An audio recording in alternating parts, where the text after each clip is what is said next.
എല്ലാവർക്കും നമസ്കാരം. ട്രൂ ഇവന്റിലേക്ക് ഹൃദ്യമായ സ്വാഗതം.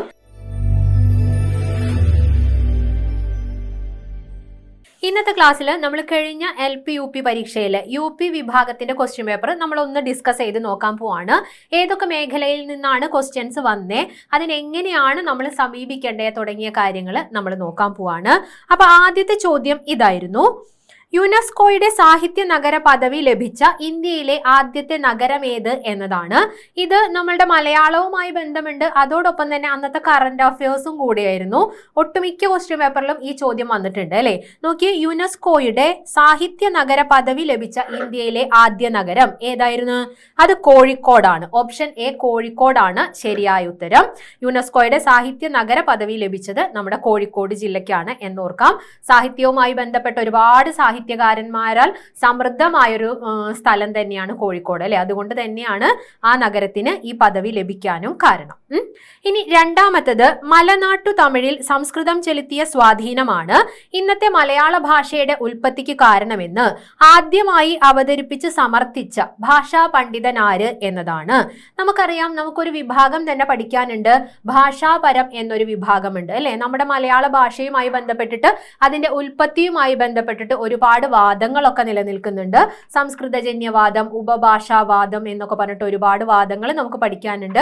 അതെല്ലാം നമുക്ക് വിശദമായിട്ട് പഠിക്കുകയും വേണം ഈ LP UP എക്സാമിന് വേണ്ടിയിട്ട്. അപ്പൊ അത്തരം മേഖലയിൽ നിന്ന് വന്നൊരു ചോദ്യമാണ്.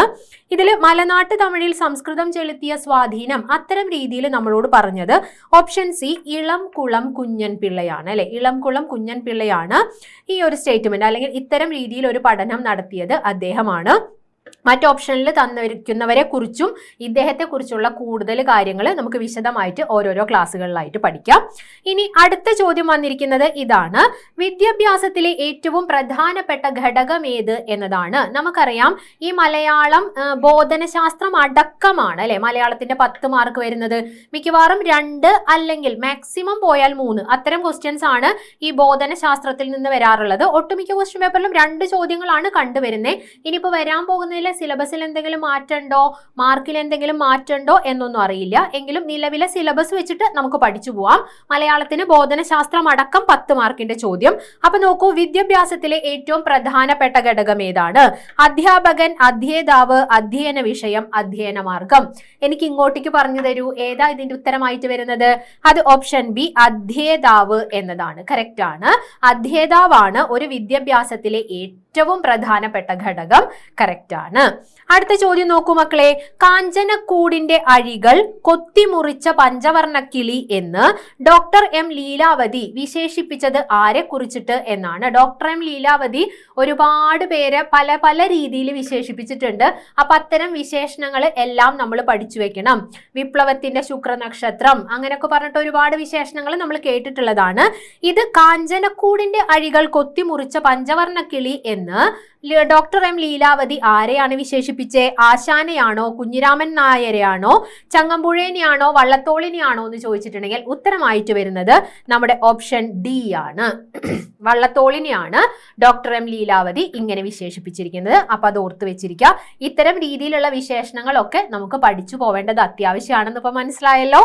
ശരി, അടുത്ത ചോദ്യം: കഞ്ചനേർ മിഴി ബഹുവ്രീഹിയുടെ ഏത് വകഭേദത്തിൽ പെടുന്നു എന്നതാണ്. ഇത് ഒരുപാട് കുട്ടികൾക്ക് സംശയം ഉണ്ടാക്കിയ ഒരു ചോദ്യമാണ് അല്ലെ. നമ്മൾ സാധാരണ സമാസങ്ങൾ പഠിക്കുമ്പോൾ ഏതൊക്കെയാണ് പഠിക്കുക?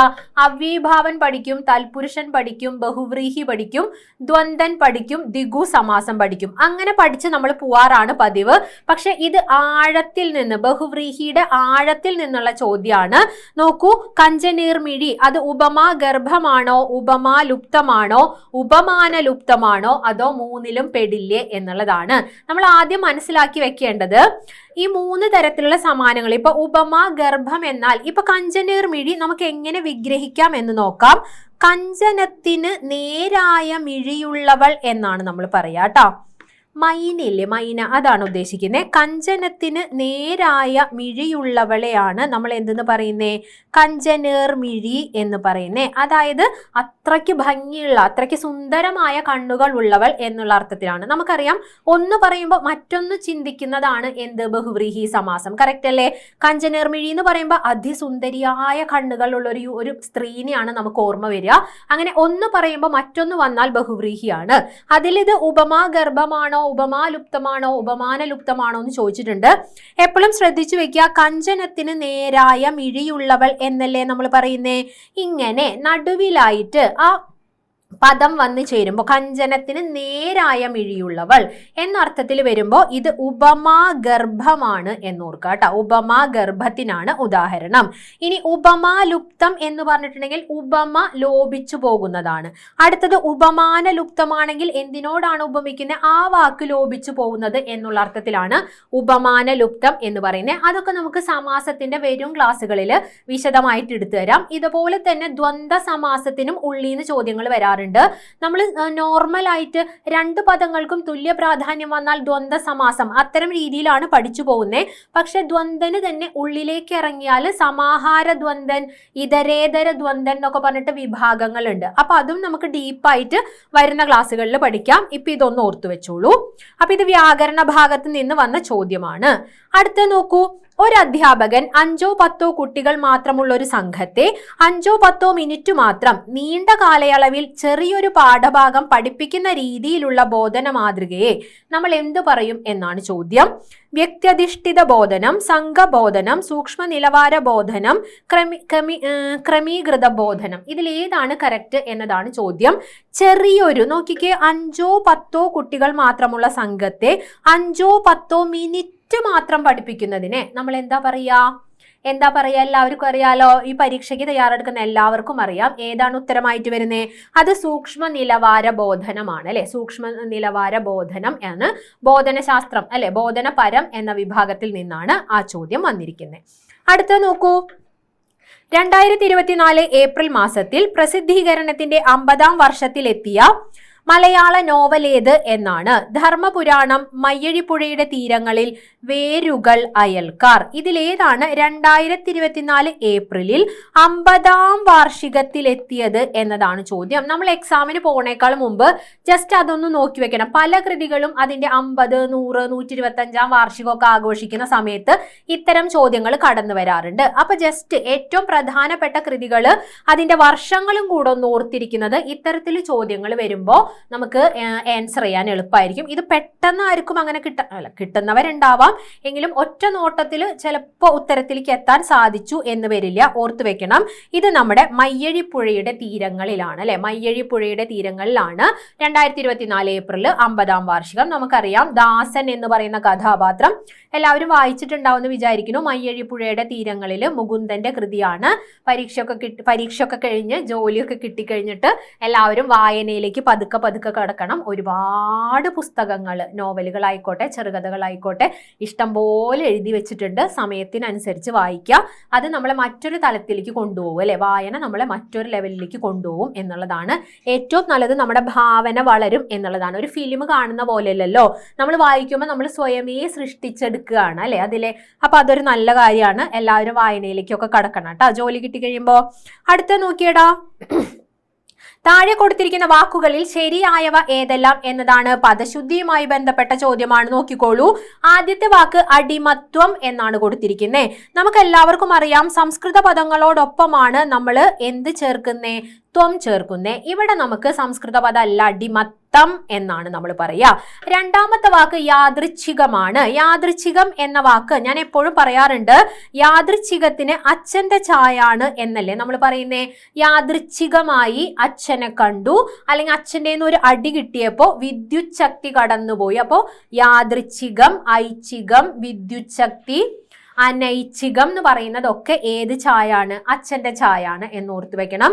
ഈ ഡബിൾ ചായുമായി ബന്ധപ്പെട്ടിട്ട് ഒരുപാട് ചോദ്യങ്ങൾ വരാറുണ്ട്, അത് നോക്കി വെക്കണേ. മൂന്നാമത്തേത് വിമ്മിട്ടം എന്ന വാക്കാണ് കൊടുത്തിരിക്കുന്നത്. വിമ്മിട്ടം എന്നത് കറക്റ്റ് ആണ്.